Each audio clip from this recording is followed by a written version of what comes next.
or let that part of it that he invoked. But he should invoke the Insurrection Act, which would give broader powers to the National Guard and other folks he deploys to help with law enforcement locally in these places where things are out of control. They're out of control all up and down the West Coast.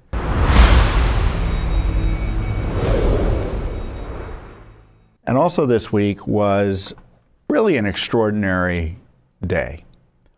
And it was the 250th anniversary of the founding of the United States Army. 250 years. And what's wonderful about the 250th anniversary of America's independence is there's all sorts of other 250th anniversaries associated with it, especially as we run up into July 4th and even after July 4th. I mean, we had the 250th anniversary of the founding of the Army. I think 2 days later, it was President Washington, or General Washington at the time. He took control of the Army. He became the commanding general of the Army. 250th anniversary. The 250th anniversary of the ride of Paul Revere. I think we had Patrick Payne's speech was, we had that anniversary recently, his famous "Give me liberty or give me death" speech. Just a great opportunity after opportunity to consider our founders, their fight for freedom, and how, whether or not our society and today's generation of Americans now and since then have been vindicating what they tried to do and the legacy they left for us. And President Trump, his birthday is Flag Day or Army Day, founding of the Army, and he wanted to celebrate it with a big military parade. And of course, the left hated it. And in many ways, the parade was a lot less than it could have been because everyone was so nervous about it. But it was still fantastic. I didn't go to it. I didn't get down to see it, but I watched a good part of it on TV. It was great. Fireworks were great. And one of the most moving moments of the parade, or the event that day, was the president leading the whole group of soldiers in their re-enlistment oath. Let's go to that at number 3. Mr. President, First Sergeant Norton, reporting for duty, sir. Ready to commence the ceremony as directed. I state your name. Do solemnly swear that I will support and defend the Constitution of the United States of America against all enemies, foreign and domestic, that I will bear true faith and allegiance to the same, and that I will obey the orders of the President of the United States and the orders of the officers appointed over me according to regulations and the Uniform Code of Military Justice. So help me God. Congratulations. Congratulations.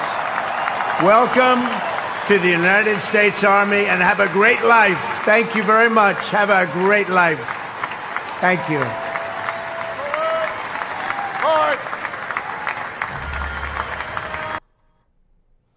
I mean, how could you not love that?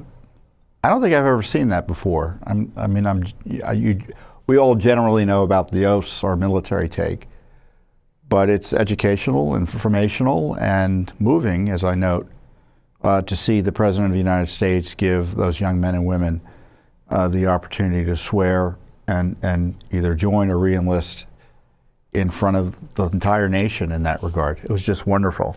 So what was the left's approach to celebrating the 250th anniversary of the founding of our Army? As I noted in this tweet, this is what their response was: riots, insurrection, sedition, and terrorism.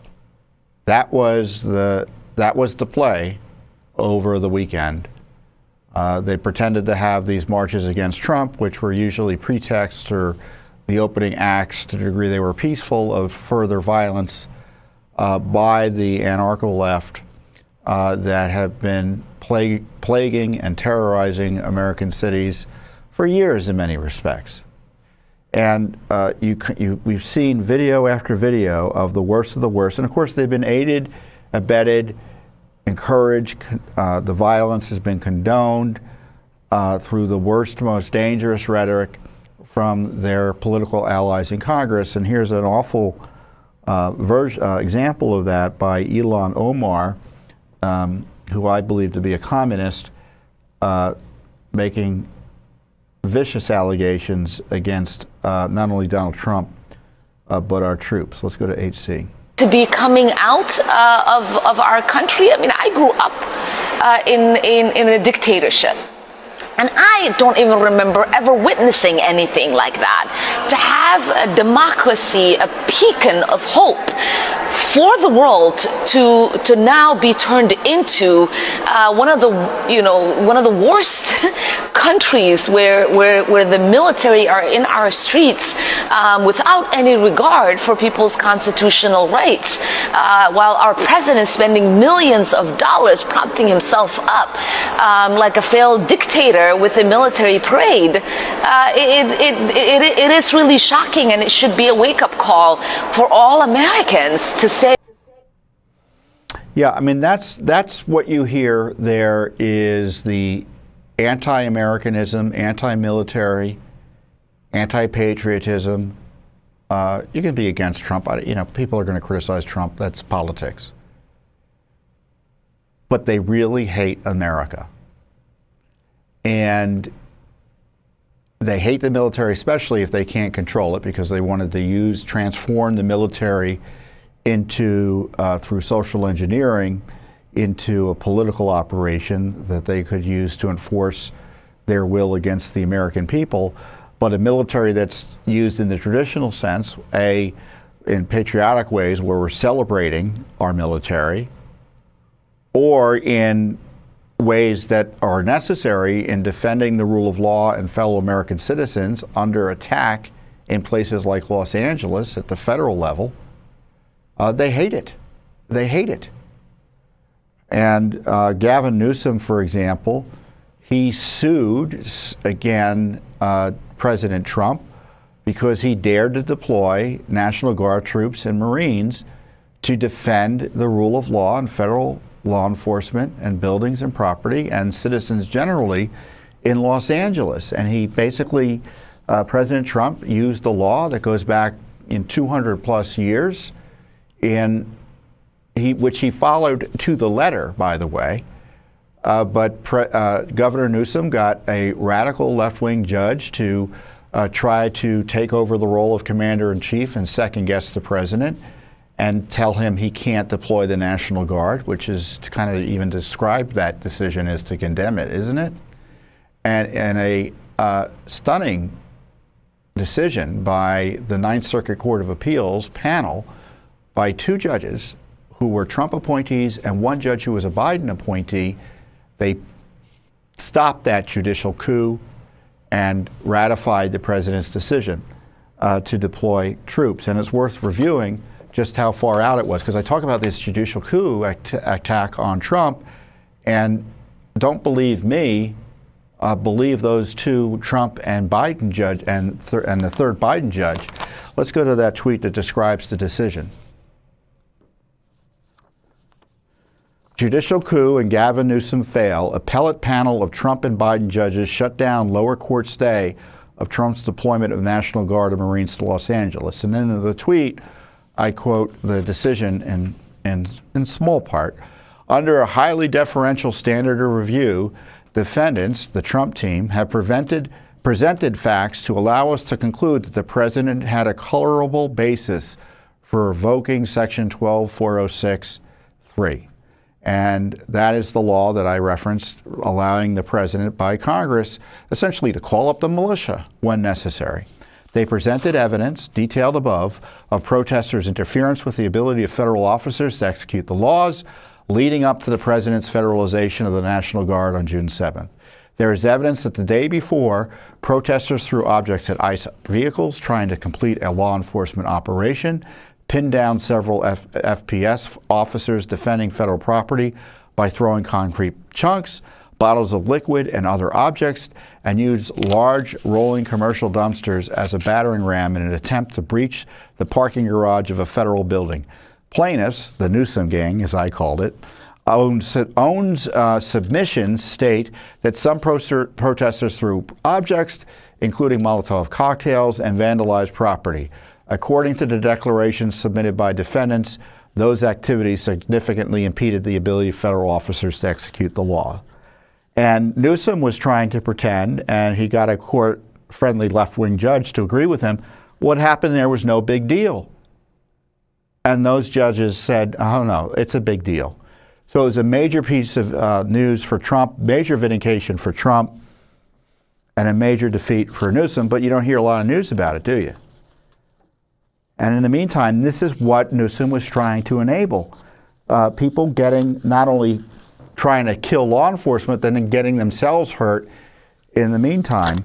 Let's go to this tweet, this video. I think I posted it. It got 2+ million views on Facebook. 8A. Do not touch the horses.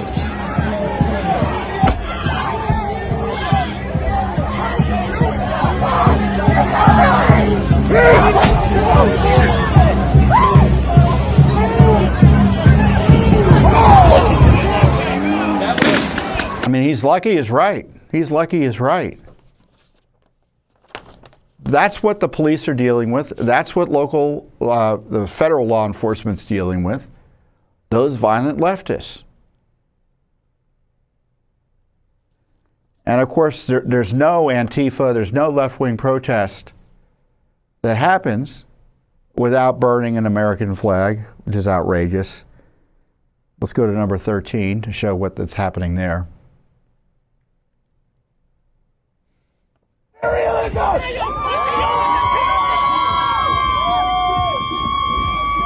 this is not just a good gesture, this is something we need to make real. We need to bring down this empire once and for all.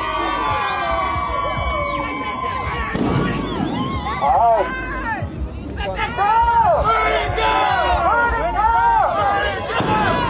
down! Burn it down! Make it great like 92! Make it great like 92! Take the air out of here!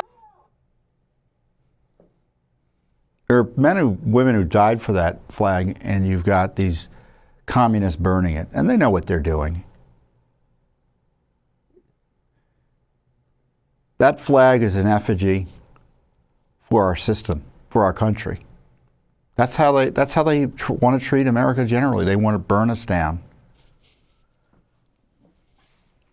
And right now we're in the middle of an insurrection. I think the president should invoke specifically the Insurrection Act. The law I talked about his invoking in Los Angeles is not the Insurrection Act literally, or that part of it that he invoked. But he should invoke the Insurrection Act, which would give broader powers to the National Guard and other folks he deploys to help with law enforcement locally in these places where things are out of control. They're out of control all up and down the West Coast. And it's just going to continue throughout the summer. And he's right constitutionally, and he's right morally, he's right legally.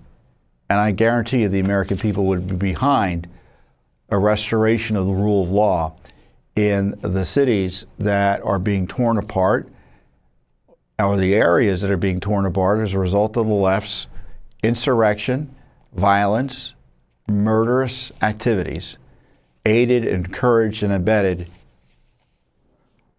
by radical left politicians in positions of leadership. In fact, they're engaging in the violence themselves. We saw with the senator from California. We saw with those what happened in Newark, that ICE facility. We saw Ilhan Omar using inciting language. And of course, Judicial Watch is already investigating everything we're talking about here. We've got the FOIAs flying to uncover who and is doing what and with whom in terms of getting these insurrections going. So stay tuned for more. Thanks for watching. Don't forget to hit that subscribe button and like our video down below.